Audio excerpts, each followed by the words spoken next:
बहुत समय पहले की बात है। चंदनपुर नाम के एक गांव में केशव नाम का एक कुम्हार रहता था। केशव मिट्टी के बहुत सुंदर बर्तन बनाता था, लेकिन उसकी आमदनी बहुत कम थी। उसके परिवार में उसकी पत्नी राधा और एक छोटी बेटी थी। गांव का साहूकार, जिसका नाम धनीराम था, बहुत ही दुरुस्त इंसान था। वह गांव वालों को ऊंचे ब्याज पर पैसे देता और फिर उनकी जमीन हड़प लेता था। एक दिन राधा ने केशव से कहा, अजी सुनते हो, बरसात का मौसम आने वाला है और हमारे घर की छत टपक रही है। अगर इस बार छत ठीक नहीं कराई तो हमारे सारे मिट्टी के बर्तन गीले होकर खराब हो जाएंगे। आप साहूकार जी से कुछ पैसे क्यों नहीं मांग लेते? केशव ने लंबी सांस ली और कहा, राधा, साहूकार से पैसे लेना मतलब अपनी जान मुसीबत में डालना है, पर बच्चों के भविष्य के लिए मुझे जाना ही होगा। अगले दिन केशव साहूकार धनीराम के पास गया। साहूकार ने मुस्कुराते हुए कहा, आओ केशव, कैसा आना हुआ? क्या फिर से कर्ज चाहिए? केशव ने हाथ जोड़कर कहा, मालिक, घर की छत ठीक करानी है, बस 5,000 रुपए चाहिए। साहूकार ने चालाकी से कागज पर दस्तखत करवाए और केशव को पैसे दे दिए।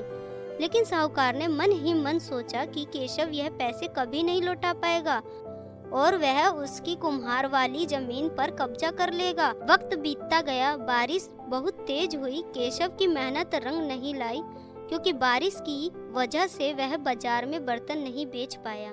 जब पगार देने और कर्ज लौटाने का दिन आया तो साहूकार उसके घर पहुंच गया और चिल्लाने लगा, केशव, मेरा पैसा निकाल, वरना आज से यह घर मेरा हुआ।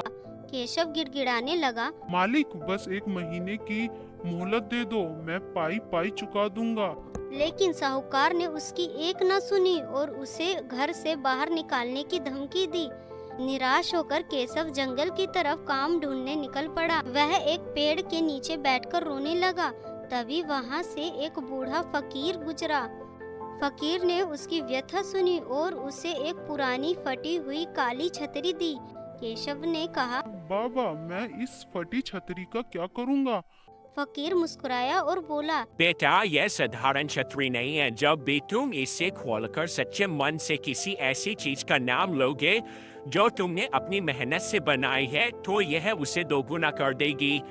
पर याद रखना, यह किसी के हक की चीज को नहीं बढ़ाएगी। केशव घर आया और उसने अपनी पत्नी को यह बात बताई। उसने एक मिट्टी का दिया छतरी के नीचे रखा और कहा, ये जादुई छतरी, मेरी मेहनत को विस्तार दो। अचानक देखते ही देखते वहां मिट्टी के 100 सुंदर दिए प्रकट हो गए।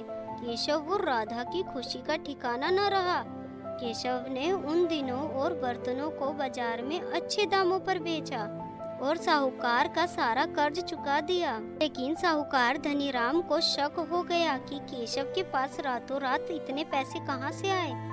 उसने छुपकर देखा कि केशव जादुई छतरी का इस्तेमाल कर रहा है। एक रात साहूकार ने चुपके से केशव के घर में घुसकर वह छतरी चुरा ली।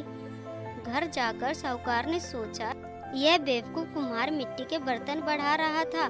मैं तो इसमें अपनी तिजोरी के सोने के सिक्के डालूंगा। जैसे ही साहूकार ने छतरी खोलकर उसमें सोने के सिक्के डाले, छतरी से सोने के सिक्कों की बजाय पत्थर बरसने लगे। वह पत्थर इतने भारी थे कि साहूकार की तिजोरी टूट गई और उसका पूरा घर मलबे में तब्दील हो गया। अगली सुबह गांव वालों ने देखा कि साहूकार सड़क पर आ गया था। उसे अपनी गलती का एहसास हुआ कि उसने दूसरों की चीज लालच में चुराई थी।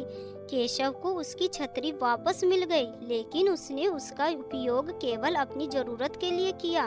उसने गांव में एक बड़ा कारखाना खोला जहां सभी गरीब लोग काम करते थे और सबको उनकी मेहनत की पूरी पगार मिलती थी। केशव ने साबित कर दिया कि जादुई वस्तु भी केवल उसी की मदद करती है जिनका मन साफ हो और जो मेहनत करना जानता हो।